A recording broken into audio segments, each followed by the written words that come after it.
কাফনের কাপড় পরার আগ পর্যন্ত এই দেশের জন্যই কাজ করে যাব, রাজনীতিটা করে যাব দেশের প্রয়োজনে, মানুষের কল্যাণে।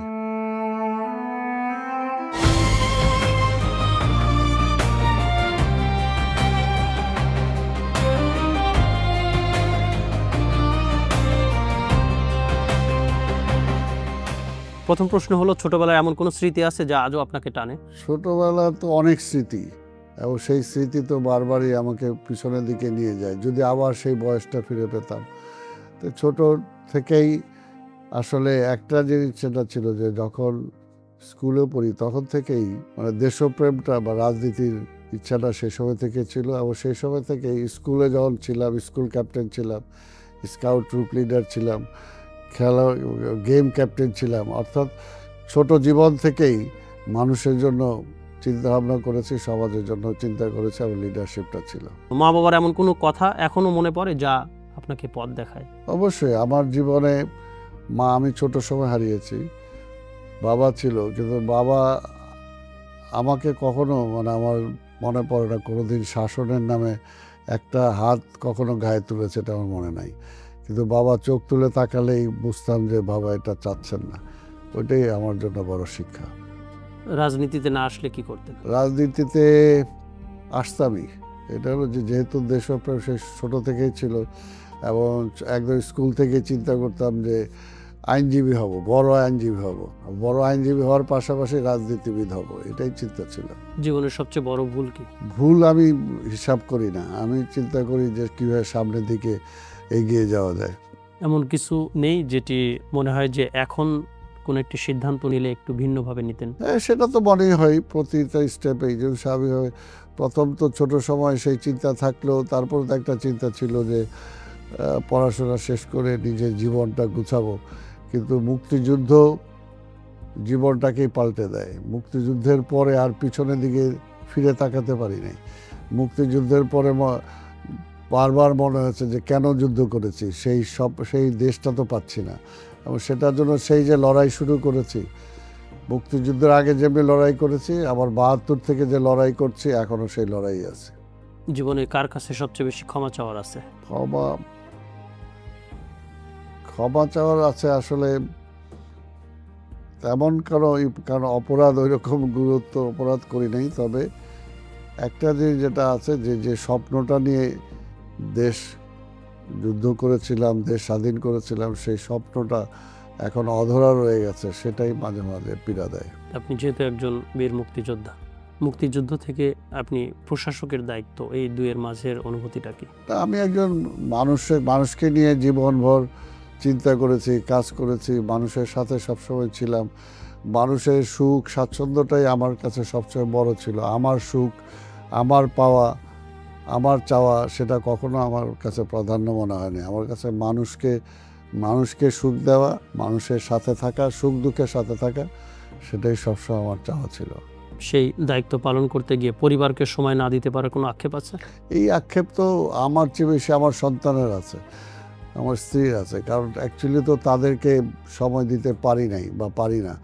এবং এটা মা এখনও যখন মানে আমার ছেলে যখন বলে যে আব্বু তুমি তো আমাকে সময় দাও নাই, তখন মনে হয় যে আসলে সত্যি তো আমি তাকে সময় দিতে পারি নাই। কিন্তু আমি এখন এটা আমার কিছু করার নাই।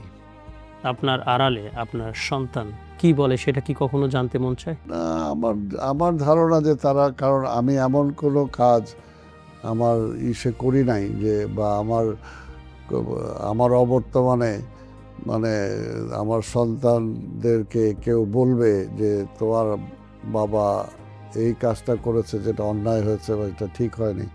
আমার মনে হয় এমন কোনো উদাহরণ তারা দিতে পারবে না। কাজে আমার তো মনে হয় যে আমার সন্তানরা আমার উপর তুষ্ট। আপনার সন্তানদের সরাসরি যে কথাগুলো বলতে পারেন নাই, আজকে আমাদের মাধ্যমে বলবেন? না, বলতে চাই সেটাই যে বাবা, হ্যাঁ তোমাদের জন্য হয়তো কিছু করতে পারি নাই, কিন্তু আমি যেটা আমার সন্তানদেরকে অবশ্যই বলি যে আমি হয়তো তোমাদের জন্য বড় কিছু ব্যবস্থা করে যেতে পারি নাই, কিন্তু অন্তত একটা জিনিস যেটা আমি মারা যাওয়ার পরে সবাই অন্তত বলবে যে একটা ভালো মানুষের সন্তান তুমি। অন্তত এই জিনিসটুকু আমি তোমাদেরকে দিয়ে যাচ্ছি, যেটা অনেকে দিয়ে যেতে পারে না। মানুষ আপনাকে ভুল বুঝে এরকম কোনো বিষয় আছে যেটি আপনি ক্লিয়ার করতে চান? আমি ভুল বুঝাবুঝির মতো তেমন কোনো কাজ করি না, কাজে আমার মনে হয় না ভুল বুঝতে। এখন সেটা হলো যে কারো যদি স্বার্থে যদি আঘাত করে, সে যদি ভুল বুঝে, তাহলে তো সেই ভুল তো আমি আই এম সরি, কিছু করতে পারবো না। জীবনের সবচেয়ে বেশি ভয় পেয়েছিলেন কোথায়, কখন? জীবনের সবচেয়ে ভয়কে জয় করেই তো বেঁচে আছি আসলে। মানে কখনো কোনো ভয় পান নাই? না, সেটা খুব কম। এখনো আপনার কান্না করতে মন চায়, এমন কোনো স্মৃতি আছে যেটি মনে হলে আসলে মনে হয় যে খুব কান্না পায়, কিন্তু কান্না করতে পারেন না? সেটা পায় যখন আসলে ওই যে বললাম যে মাকে খুব ছোট সময় হারিয়েছি, এবং মার কথা মনে হলে এখনো কান্না পায়। তারপরে সমাজে যদি বেশি খারাপ কিছু দেখি, তখন যেমনি সেটাকে প্রতিবাদ বা প্রতিরোধ করতে ইচ্ছা হয়, পাশাপাশি খারাপ লাগলে কান্নাও পায়। মা যদি এখন থাকতো কি বলতেন মাকে গিয়ে? তাহলে তো আমার চেয়ে বেশি সুখী কেউ হতো না। সবচেয়ে বেশি সুখী হয়েছেন কোন মুহূর্তে? সবচেয়ে বেশি সুখী হয়েছি যেদিন দেশ স্বাধীন করে ঢাকায় প্রবেশ করেছি, সেই সময়টা সবচেয়ে বেশি খুশি। আজ আপনি যে দায়িত্ব পালন করছেন, আপনি সুস্থ আছেন, এটা যদি আপনার আম্মা থাকতো, আপনার মায়ের অনুভূতিটা আপনি কি ফিল করতে পারেন? সে আপনাকে কি ধরনের পরামর্শ দিত? অবশ্যই, বললাম তো যে মাকে তো খুব ছোট সময় হারিয়েছি, কাজে মায়ের অবর্তমানটাই সবচেয়ে বেশি ফিল করি।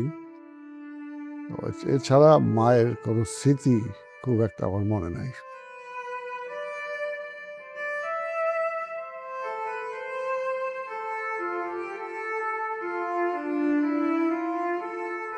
দেশটাকে মা মনে করি এই জন্য দেশের জন্যই নিজের জীবন দিতে প্রস্তুত হয়ে যুদ্ধে গিয়েছিলাম। এখনও সেই দেশের জন্যই নিজের জীবন কাফনের কাপড় পরার আগ পর্যন্ত এই দেশের জন্যই কাজ করে যাব। রাজনীতিটা করে যাব দেশের প্রয়োজনে, মানুষের কল্যাণে।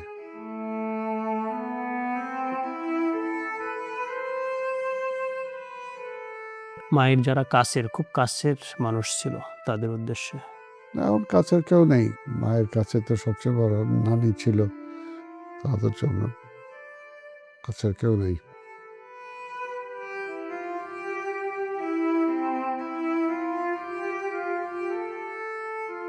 যাদের মা আছে বা যাদের মা নেই, তাদের উদ্দেশ্যে যদি কিছু বলে দিতে চান? মা বাবার চেয়ে বড় সম্পদ পৃথিবীতে কিছু নেই। তাই কাজেই যাদের মা আছে, বাবা আছে, তাদেরকে কখনো যাতে কোনো অশ্রদ্ধা না হয়, সেই বিষয়টাই সবসময় খেয়াল রাখা দরকার। কোনো মা বাবাই কোনো সন্তানের খারাপ চান না, তার উন্নতি চান, তার ভালো চান। কাজেই এখন যখন দেখি যে ছেলে বা মেয়েরা তার পিতা মাতাকে অসম্মান করে, এর চেয়ে বড় গর্হিত কাজ আর কিছু হতে পারে না।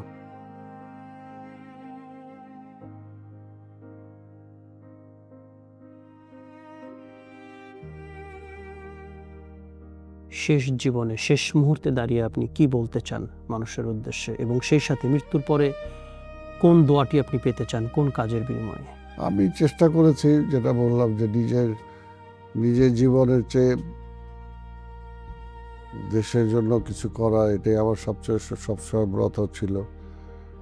এবং সেটাতে এই জন্য মনে করি যে মানুষের ভালোবাসাটাই আমার সবচেয়ে বড় সম্পদ, এবং আজীবন এটাকে ধরে রাখতে চাই। এবং আমি আশা করব যে অন্তত আমি যখন থাকবো না পৃথিবীতে, তখন মানুষ যাতে অন্তত একটিবার হলো আমার জন্য দোয়া করে, সেটাই আমি চাই।